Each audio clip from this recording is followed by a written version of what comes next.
Namaskar. I would like to say about a Ghar Sabha. That is a new concept here in India. It was initiated by Swaminarayan Sect.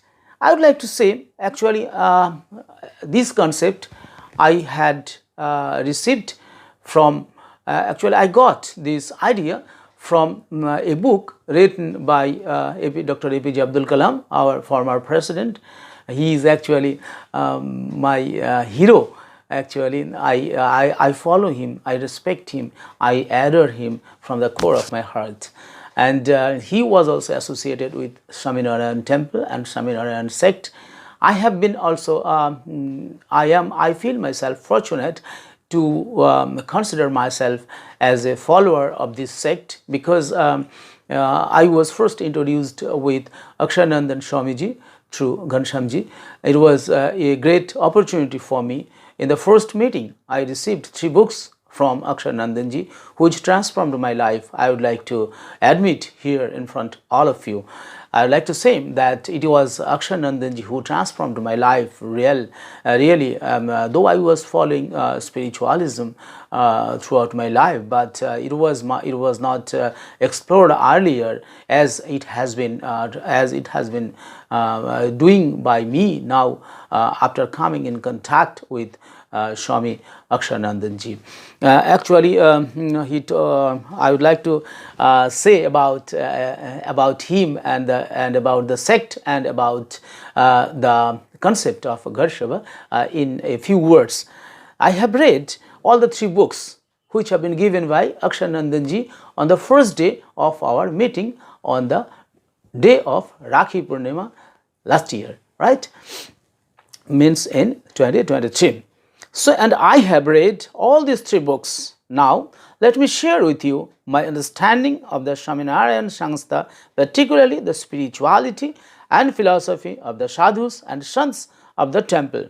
The present head, Pujya Mahant, Sri Keshav Jivandas Ji, is a very humble, submissive to his Guru, an inspired and a greatless person.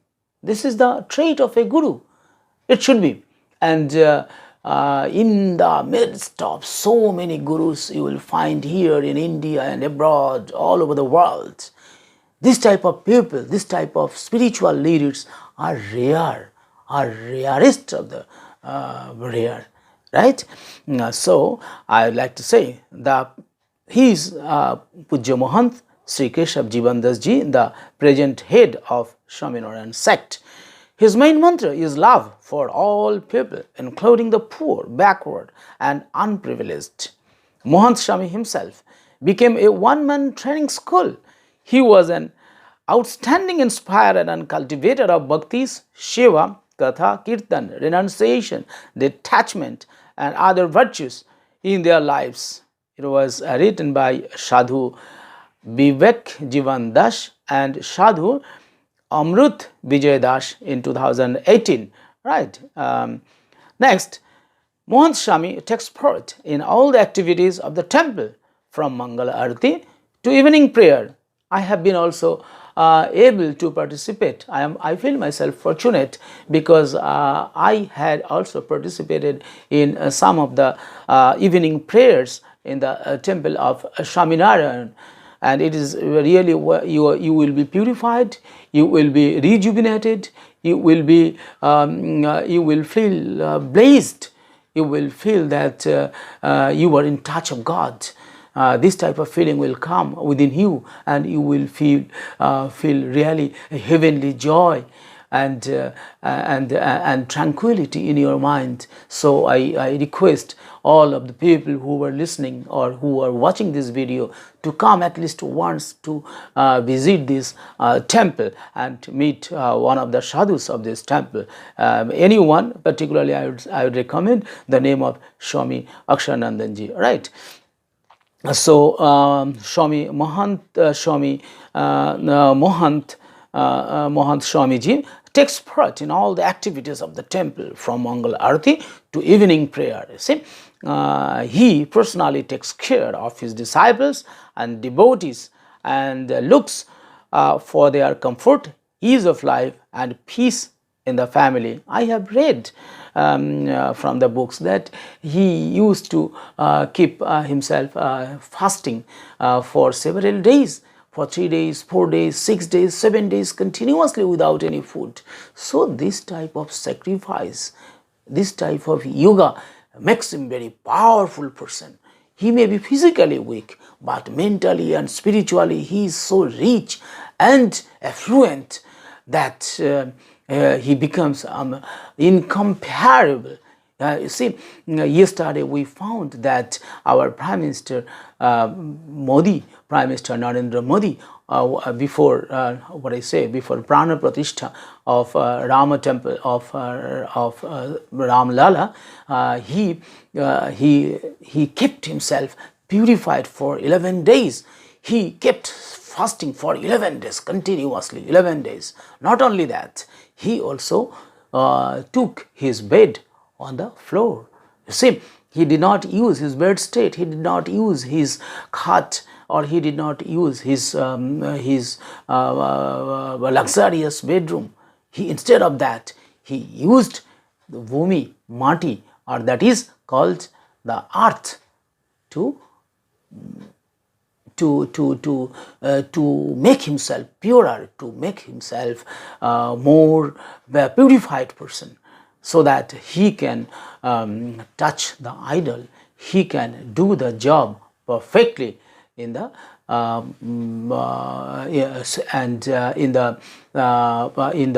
in a holy manner, so that nobody can put any question, right?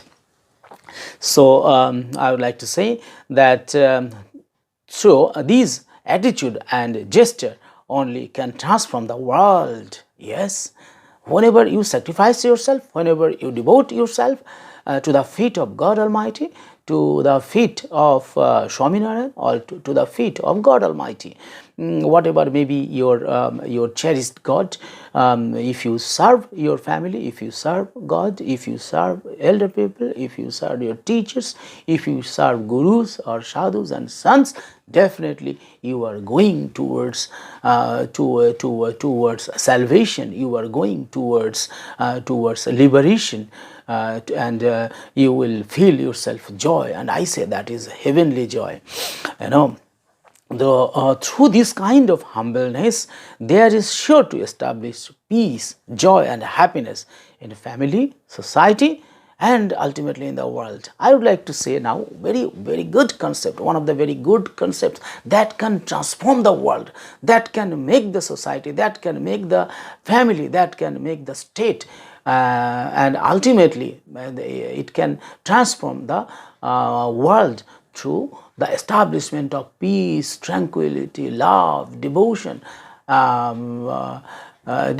towards one another. Right? If we trust other, if we love other, if we believe other, and if we respect others, then definitely it will be it will come back to us. So this is mutual understanding, right? So we would like to we should we should respect and we should praise each other. For this purpose, there is very good concept of Swaminarayan Sangstha. I would like to share with you, please. You see, one of the main roles Swaminarayan Sangstha played was the introduction of Ghar Sabha, right? Ghar Sabha. Ghar means home and Sabha means meeting, home meeting, right? Late Pramukh Swami understood through his correspondence with followers and devotees that many families were in trouble. Yeah, definitely, many families are in trouble everywhere in the world. So he understood, he realized through his correspondence with his followers and other people, right? So if the family, he understood that if the families are in problems, there will not be peace in the family and among the members, and if there is no peace, how one can engage himself in devotion, in hard work, in God's service? It is not possible. He realized this, right? So then how can the individual members of the family be inspired, can be spiritual, good and happy? This was his question. These things was roaming in his mind. Then how there can be peace, how there can be tranquility, how there can be bonding, how there can be close bonding among the family members of family, right?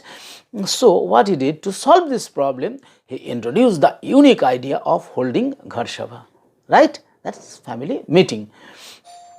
Dr. APJ Abdul Kalam, our former president, was also most moved by these initiative of Pramukh Swamiji. Dr. Kalam wrote in one of his books named, I am telling the name, Transcendence, My Spiritual Experience with Pramukh Swamiji. A Gujarati member of the Sabha said that Pramukh Swamiji had solved this problem very effectively in Gujarat by setting up a process of holding regular Ghar Sabhas. Ghar Sabhas means family assemblies or family meetings. Kalam wrote with theory in 2015, page number 110, unquote. So this is a great idea of establishing peace, tranquility and joy in every family. Dr. Kalam further wrote, Pramukh Swamiji had articulated 5 principles, only 5 principles, which promote family unity, which promote family unity. He said that meet each other, praise and appreciate each other, recognize and acknowledge the talents and virtues of your family members, particularly encouraging children by appreciating them. We do not appreciate our children, but he proposes to appreciate our children. It is a very good thing, very effective system. If we praise others, definitely we may return. We may not return, we should not expect. But by praising others, by giving away others, by respecting others, it seems that we are respecting ourselves. If we believe in the Advaitavad or non-dualism non-dualism of Advaita Vedanta, it is called, of Swami Vivekananda, then you will find that this is, you will not, Aham Brahmasmi, I am Brahman, right? So there is no difference between you and me. There is no difference between God and me. You are, every person is Brahman. So then you will not, there is no dualism, that he is different and he is different, she is different, they are different. No, we all are equal, we all are the same, we all are the same children. Our Father is one, that is God Almighty, right? So we are the children of God Almighty. Our Father is one, our Mother is one, our universe is one, our nature is one, our environment is one, so everything is one. So we are the children of our originator, of our Father, that is Holy God, right? So let's say that one should forgive others for their mistakes. If we forgive others, this is a great tribute, this is a great attribute rather. It is a great attribute. It is a great quality of persons to forgive others. If you forgive others, if you appreciate others, then what would happen? Then there will not be any problem, not a single problem in the society or in the family. And when the family will be happy, there will be peace and tranquility in the family. When there will be peace and tranquility in the family, then there will be encouragement to do more work. When you will work, more work for the development of society, then definitely our society will improve and develop day by day.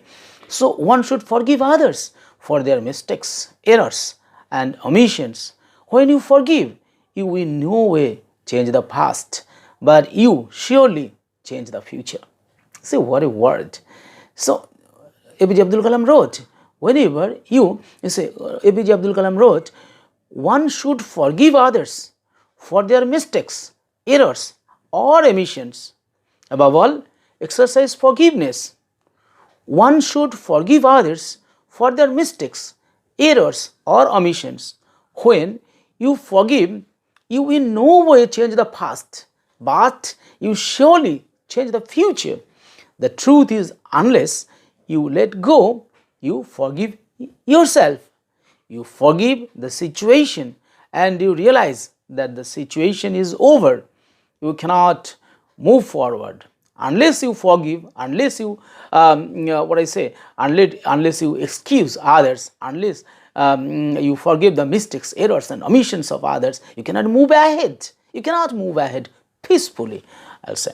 So the bond that links your true family is not only the blood, but of respect and joy in each other's lives. In the modern world, rarely do members of one family grow up under the same roof. Families are made in the heart. Families are made in the heart. Someone is living in India, someone is living in Australia, someone is, family members are living in USA, someone living in Africa. And similarly, in family, maybe I am living in West Bengal, Kolkata. My daughter is living in Delhi. My son is living in Gujarat. My wife is working in another place. So this is happening.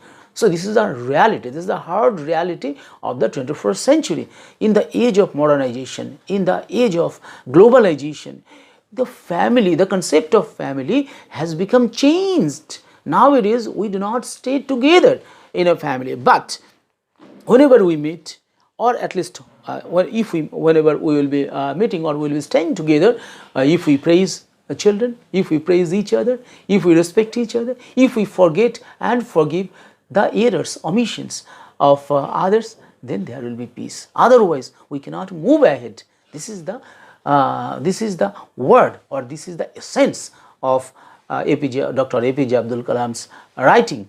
The only time a family becomes null is when those ties in the heart are cut. Absolutely true. So if you cut those ties, those people are not your family. Yes, sometimes there is separation between husband and wife, between father and son. Thus family and thus ties are very, very important in life. Very, very important. That's why these mantras, Gharshabha, is so relevant, is so important in the 21st century that I cannot describe in my words. Alright. So if you make those ties, those people are your family. Dr. APJ Abdul Kalam wrote with Tiwari in 2015, page number 111 and 12. The philosophy is simple and workable. I think the philosophy is very simple and it is workable. So let all of us follow this principle from today to make a better family, better society, and better world. I will not longer this video. I would like to close here with respecting all of you. I hope that you will listen to the video very carefully from beginning to the end, and you will spread the message of Gharshabha in every part of the world as much as you can. This is my humble request to you, because this is a very great concept. This concept will bring peace. This concept will bring tranquility within you, within your family, within your society, within your state, within your country, within your nation, within the world. So if you are a believer of peace, if you believe in peace, if you believe in respect, if you believe in forgiving of others, and if you a real person, I am sure that every person is spiritual in mind, and every person has spiritualism in his blood, in India particularly. So this is a holy land. The soil of this land is very holy. It is very pure land. So I expect that this message of Gharshabha should be spread throughout the world by you. I request all of you, all the good-hearted people who are listening to this video, please spread this message as much as possible by you. Please spread this message. This will be a service to God. Whenever we serve God, then God also bless us. With God's blessing, we will be happy. We will be prosperous, we will be progressive, both in mind, in family, and in society. I expect that you will extend your cooperation. If I am wrong anywhere, if there is any mistake, I beg your pardon. But still, with all those things, I expect that you will forgive me, and you will spread at least the message of Gharshabha that talks about respecting each other, particularly to the juniors, to the juniors or to the children of our family, and forgiving others for their errors, mistakes, and for their omissions. With this, I would like to conclude here. Thank you. Thank you very much. Thank you. Joy Swaminarayan.